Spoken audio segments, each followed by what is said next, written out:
Hello guys. इस episode की start होती है और हमें देखने के लिए मिलता है कि ढेर सारे कमांडर सोल्जर्स बाहर की तरफ खड़े हुए थे और साथ ही युआन की मदर उससे अपना ध्यान रखने के लिए कह रही होती हैं। तभी युआन कहने लग जाता है कि मदर, आप एक ही बात इतनी ज़्यादा बार कह चुकी हैं, मैं वाकई अपना ध्यान रखूँगा। तभी वो कहने लग जाती है, जिसके बाद वो कह रही थी कि ठीक है, तुम अपना ख्याल रखना। और फिर मिस याओ याओ से भी कहती है कि मिस याओ याओ, आप भी अपना ख्याल रखिएगा और युआन का भी। तभी वो हाँ में सर हिला देती है। जिसके बाद यहाँ पर एम्परर आ जाते हैं और कह रहे थे कि यूनर को सेफली कांगलैंड कंट्री के अंदर छोड़ के आना और ये तुम्हारी जिम्मेदारी है कमांडर। तभी कमांडर ली कह रहे थे कि आप बिल्कुल भी परेशान ना हो, हम अपना सर कटा देंगे, लेकिन यहाँ पर अपने युआन के ऊपर कोई भी आँच नहीं आएगी। जिसके बाद युआन कह रहा था कि ठीक है मदर, अब मुझे निकलना होगा। तभी यहाँ पे मिस सू यू वेई वो भागते भागते आ जाती है, तो फिर सैनिक उसे रोक लेते हैं।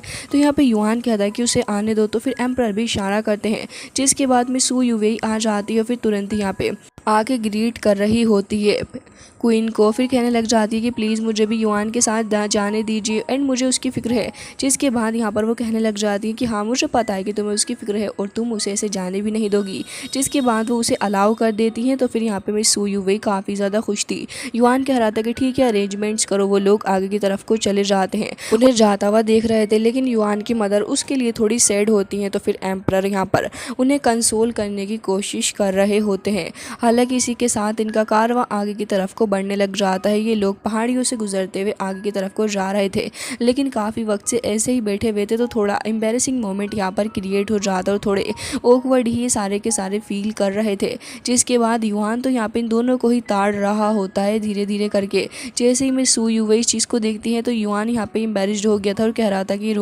ये रोड कितना वक्त और लगाने वाला है हमें वहाँ तक कांगलैंड कंट्री तक पहुँचाने के लिए। जिसके बाद मिस सू यू उसकी तरफ को एक स्क्रोल फेंक के मारती है और कह रही थी कि अगर इतने ही ज़्यादा फ्री हो तो ये लो, ये जो तुम्हारी मिडिल स्टेज पे सोल पहुंच चुकी है ना, इसका इस्तेमाल करके वर्चुअल रियल्म पे तो पहुंच ही जाएगी। इस पैटर्न को बनाना सीख लो, क्योंकि बहुत ही ज़्यादा पावरफुल माउंटेन पैटर्न है, जो कि यहाँ पे माउंटेन मूविंग टेक्निक का अपने अंदर स्ट्रेंथ रखता है। जिसके बाद यहाँ पे वो ये भी कह रही थी कि अगर तुमने इसे परफॉर्म करना सीख लिया तो फिर इससे तुम्हारी फिजिकल स्ट्रेंथ भी बढ़ेगी। लेकिन यहाँ पे युआन कहने लग जाता है कि ये पैटर्न तो मुझे थोड़ा सा कॉम्प्लिकेटेड नज़र आ रहा है।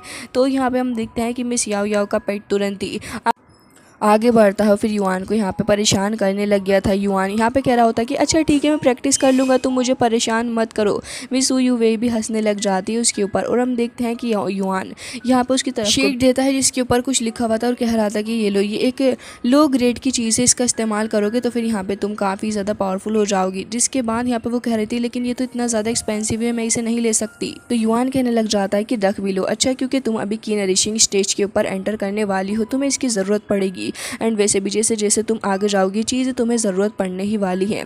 जिसके बाद वो कह रहा था कि ठीक है, अब अच्छे से कल्टीवेशन करो ताकि तुम्हारी प्रैक्टिस के अंदर कोई प्रॉब्लम ना आने पाए। जिसके बाद यहाँ पे काफ़ी ज़्यादा वक्त लग जाता है एंड ये लोग अभी भी यहाँ पे इसी टेक्निक के बारे में डिस्कशन कर रहे थे। युआन यहाँ पे उस टेक्निक को परफॉर्म करने की कोशिश कर रहा था, लेकिन वो उससे गलत बन जाती है। तो फिर मिस याओ याओ उसके मुँह पे थप्पड़ जड़ के मारती है। जिसके बाद हम देखते हैं कि टुन टुन को ये सब कुछ देख के काफ़ी ज़्यादा खुशी हो रही थी कि युआन किस तरीके से उनसे पिट रहा है। साथ ही रात में ये लोग एक कैंप लगा लेते हैं और युआन जो कि अभी भी प्रैक्टिस ही कर रहा था, वो उस टेक्निक को सक्सेसफुली करने में कामयाब हो जाता है। जिसके बाद अब हम मिस सू यू वेई को देखते हैं जो कि अपनी प्रैक्टिस कर रही होती है। तो फिर मिस याओ याओ से देख के काफ़ी इंप्रेस थी। हालांकि यहाँ पे युआन जो था वो खेल रहा होता है टुन टुन के साथ में और ऐसे ही इनका सफ़र चलता जाता है। काफ़ी लंबा ये सफ़र हो गया था और ये लोग काफ़ी ज़्यादा थक जा रहे थे। बीच बीच में ये लोग कैंप भी लगा के रुक रहे होते हैं, क्योंकि रात का वक्त था जहाँ पे सफ़र करना ज़्यादा सही नहीं था। अब यहाँ पे युआन बैठा हुआ मेडिटेट कर रहा था, तभी वो दिखता है कि यहाँ पे काफ़ी सारी एनर्जी फ्लो हो रही है। अब उसे ये नहीं समझ में आ रहा था कि आखिर ऐसा हो क्यों रहा है। तभी यहाँ पे समझ जाता है कि मिस सू यू वेई अपनी 8 मेरिडियन को भी ओपन करने वाली है। इसका मतलब ये कि बहुत ही जल्दी वो अपने की प्लेस के अंदर मौजूद हो जाएगी। जिसके बाद यहाँ पे उसकी जो मेरिडियन से बस उनके कनेक्ट होने का इंतज़ार है और जैसे ही वो अपने की नरिशिंग रियल्म के अंदर एंटर करेगी उसके लिए और भी ज़्यादा बेनिफिशियल ये रहेगा। हमें देखने के लिए मिलता है कि वो जो उसकी इंटरनल बॉडी थी उसके अंदर काफ़ी सारी हलचल भी हो रही थी। हालांकि इसी के साथ हम ये देखते हैं कि यहाँ पे दोनों ही खड़े हुए बातें कर रहे थे एंड यहाँ पे युआन कह रहा था कि मैंने सुना है कि कीफू डिवाइन रियल्म पे पहुँचने के बाद वो जो अपनी मेरिडियन ऑडियंस का कलर होता है वो काफ़ी ज़्यादा अलग होता है। वैसे तो ज़्यादातर लोगों का ये जो कलर होता है वो होता ही नहीं, बल्कि कलरलेस ही होती है ये। लेकिन कुछ लोग ऐसे भी होते हैं जिनकी रूट्स पावरफुल होती हैं, जिससे कि उनको कुछ कलर भी मिलता है। हालांकि मिस सू यूवेई के बारे में उसे ऐसा नहीं लग रहा था कि इसके पास कुछ कलर वगैरह होगा, लेकिन सरप्राइजिंगली उसकी बॉडी के अंदर से पर्पल कलर बाहर निकल रहा होता और कह रहा था कि पर्पल ओरा। ऐसा लग रहा है कि मिस सू यूवेई की रूट्स काफ़ी स्ट्रॉन्ग है। एंड इसी के साथ गाइज यहाँ पे काफ़ी सारी एनर्जी भी रिलीज हो रही होती है, जिससे कि दोनों थोड़े पीछे हट जाते हैं। एंड यहाँ पे युआन कह रहा था कि की नरेशिंग स्टेज के सच में इतनी ज़्यादा पावरफुल है। जिसके बाद मिस सू यूवेई अब तुरंत ही उठ जाती और फिर कह रही थी कि मेरे की पैलेस का 3rd लेवल भी ओपन हो गया है। जिसके बाद वो अपने हाथों को देख रही थी और कह रही थी कि लेकिन मेरे कीफू, उसके बारे में मुझे नहीं समझ आ रहा। तभी यहाँ पे मिस याओ याओ उसके पास में आ जाती है और कह रही थी कि 1 मिनट रुको। वो तुरंत ही अपनी पावर का इस्तेमाल करते हुए देखने लग जाती है, तो उसे समझ में आता है कि इसके साथ तो कुछ अलग चल रहा है। वो कह रही थी कि मिस सू यूवेई, मुबारक हो, तुम तो एक वाकई में काफ़ी ज़्यादा स्पेशल पर्सन निकली, क्योंकि तुम्हारी कीफू जो है वो बहुत ही ज़्यादा लेजेंडरी है, क्योंकि ये यिन एंड यांग की पावर से मिलकर बनी हुई है और बहुत ही ज़्यादा प्योर सोर्स से है। तुम्हारी ये जो बोन रूट है वो बहुत ही ज़्यादा रेयर भी हैं। जिसके बाद यहाँ पे मिस सू यूवेई को समझ नहीं आ रहा था। तभी यहाँ पे याओ याओ आगे बताने लग जाती है कि बहुत ही कम लोगों के अंदर ऐसा होता है कि यहाँ पे उन्हें इतनी ज़्यादा यिन एंड यांग चीज़ मिले, और इसके अलावा तुम्हारी ये जो ओरा है वो भी इतनी ज़्यादा कलरफुल है। तुम वाकई में काफ़ी ज़्यादा पावरफुल लड़की निकली। वैसे मैं तुम्हें बता दूँ, यिन एंड यांग को बैलेंस करना ही तुम्हारे लिए सबसे ज़्यादा टफ रहेगा, क्योंकि अगर तुमने इसे बैलेंस ना किया तो फिर ये जो तुम्हारी कीफू है वो डिस्ट्रॉय हो सकती है। जिसके बाद यहाँ पे हम देखते हैं कि युआन थोड़ा सोच में पड़ गया था और कह रहा था कि 1 मिनट रुको, और वो यहाँ पे ये कहते हुए अपनी रॉयल फैमिली का थंडर जो एक और स्क्रोल निकाल के दे देता है और कह रहा था कि ये लो, इससे प्रैक्टिस करो, इससे यहाँ पे तुम्हें काफ़ी ज़्यादा हेल्प मिलेगी। लेकिन यहाँ पे मिस सू यूवेई मना कर रही थी, बट युआन उसे ज़बरदस्ती दे देता है। तो हम देखते हैं कि इतनी देर में यहाँ पे अपनी मिस याओ याओ भी उसे एक सूत्रा देती है और कह रही थी कि ये तुम्हारी 4th लेवल की यिन एट्रीब्यूट स्किल को बैलेंस करने में मदद करेगा और तुम्हारी पावर भी बढ़ाएगा। युआन इशारा करता है तो मिस सू यूवेई उसको भी ले लेती है और दोनों का ही बहुत ही ज़्यादा शुक्रिया अदा करती है। तभी मिस सू यूवेई कह रही थी कि तुम्हें बहुत ही अच्छे से प्रैक्टिस करना होगा। मुझे जहाँ तक लगता है अगर तुमने इसे प्रैक्टिस कर लिया तो तुम इस वर्ल्ड के अंदर एग्जिस्ट करने वाली टॉप पर्सनस में से एक बनोगी। मिस सू यूवेई को इस बात से काफ़ी कॉन्फिडेंट मिलता है।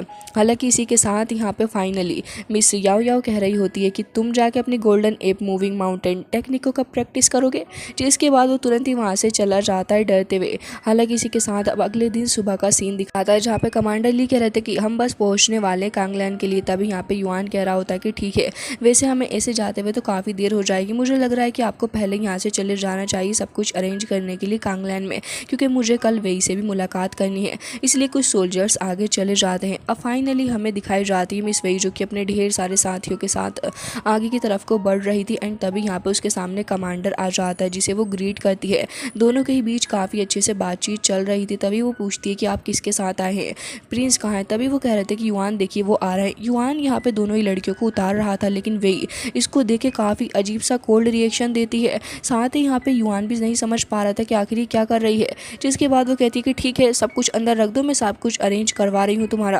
वो ये कहते साथ ही तुरंत ही अंदर की तरफ को चली जाती। जिसके बाद हमें देखते हैं कि युआन फिलहाल इस जगह के अंदर आ चुका था, जहाँ पे वो काफ़ी सारे लोगों को प्रैक्टिस करते हुए देखता है। बट यहाँ पे वो फाइनली मिलता है एक लड़की से, जो कि कह रही थी कि अच्छा तो गेस्ट यहाँ पर हैं। तभी यहाँ पे वेई मिलवा देती है युआन से। तभी वो लड़की आगे बढ़ रही थी और कह रही थी कि अच्छा तो आप ही हैं जाओ युआन, आपके बारे में वैसे मैंने काफ़ी कुछ सुना है, लेकिन आप हमेशा अपने साथ में लड़कियों को लेके चलते हैं क्या। जिसके बाद हम देखते हैं कि कीहाओ आगे आ जाता है। एंड ये प्रिंस की का ही भाई है, जो कि आगे बढ़ते हुए काफ़ी एरोगेंटली कहने लग जाता है कि मैंने सुना कि तुमने मेरे भाई का हाथ ही तोड़ डाला। जिसके बाद यहाँ पे वो हाथ बढ़ाने के लिए अपना हाथ आगे बढ़ा देता है, तो युआन भी बिना डरे उससे अपना हाथ मिला लेता है। जिसके चलते यहाँ पे दोनों ही अपने ऑरा को रिलीज़ करने लग गए थे। वे यहाँ पे मना कर रही होती है कि कीहाओ तुम क्या कर रहे हो, लेकिन यहाँ पे मिस यूवेई जैसे ही आगे बढ़ रही थी तो याओ याओ उसको रोक लेती है। दोनों ही एक दूसरे को गुस्से से देख रहे थे, लेकिन प्रिंस कीहाओ कह रहा होता है कि वैसे तो आज मैंने एक बैंकेट रखा है, तो मैं उम्मीद करता हूँ कि आप मेरे पास में ज़रूर से ही आएंगे दावत खाने के लिए। वैसे आर्मी भी आपका यूनिक कैरेक्टर देखना चाहती है, सारे के सारे लोग आपको देखना चाहते हैं। तभी यहाँ पे वो आगे बढ़ता और कह रहा था लेकिन हाँ ज़रा ध्यान से, आपको नहीं पता कांगलैंड कंट्री के अंदर लोग मारे जाते हैं और किसी को खबर भी नहीं होती।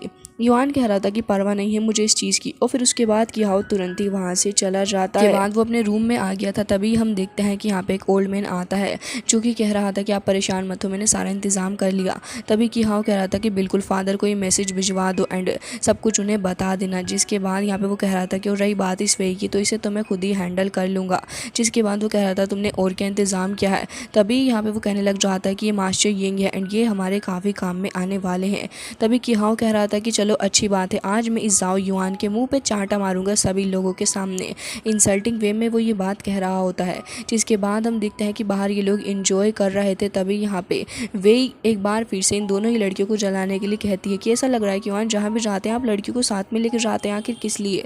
इस बात से युवेई को गुस्सा आ जाता है और वो कह रही थी कि आखिर तुम होती कौन हो, एक लड़की हो के तुम मुझसे इस तरीके की बातें कर रही हो। जिसके बाद यहाँ पे हम देखते हैं कि वो अपनी मेरिडियन की पावर को रिलीज़ करती है। तो वही समझ गई थी कि ये तो अपने नरिशिंग स्टेज पे है।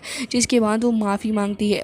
हम देखते हैं कि युआन उसे मना कर रहा था तो युवे भी अपनी जगह पर बैठ जाती है। तभी वो लड़की एक बार फिर से खड़ी होती है। वो भी सारे लोगों से कह रही थी कि अच्छा आप ये बताइए कि युआन मुझे ये बताइए कि फॉरबिडन आर्मी या फिर कांगलन आर्मी, दोनों ही आर्मीज़ में से कौन ज़्यादा स्ट्रॉन्ग है।